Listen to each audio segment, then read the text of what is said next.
ऐसी स्थिति इतने कम दिनों में कहीं देखने के लिए मिली नहीं थी। मुझे याद है कि 2-3 महीने पहले नीति जी ने इनिशिएटिव लेकर देश के नॉन रिलीजियसली जितने संगठन है, पार्टियाँ है, इन सभी पार्टियों के नेता लोगों को पटना निमंत्रित किया और रिलीजियसली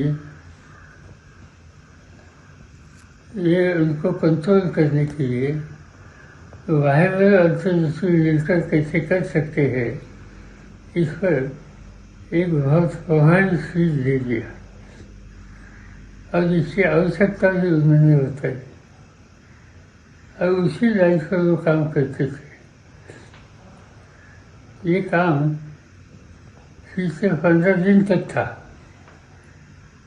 और सडनली ये 8-10 दिन में क्या हो गया मुझे मालूम नहीं, वो विचारधारा उन्होंने छोड़ दी।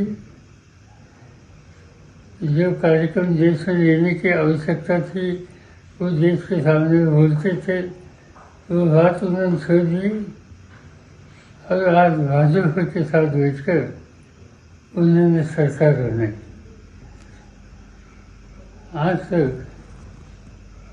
इलेक्शन होने के बाद एक टर्म में, टेनियर में किसी नेता ने 2 बार अलग अलग पार्टी का नेतृत्व या इसमें सहयोग देने का काम आज तक कभी हुआ नहीं था।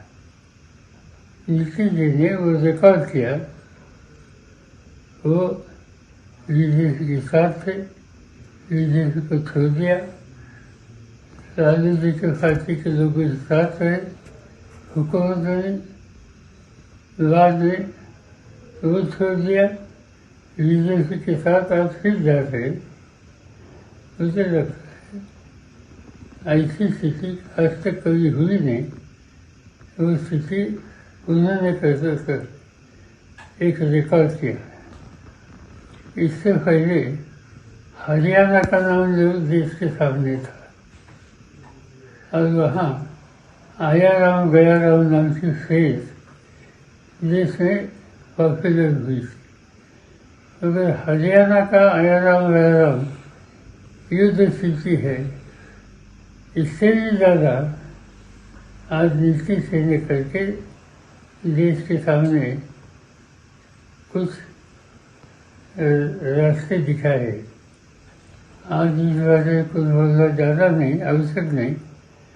जब लोग वोट देने के लिए मतदान केंद्र में जाएंगे तब समझकर सोचकर इसको कड़ा जवाब देंगे, ऐसा विश्वास मुझे है।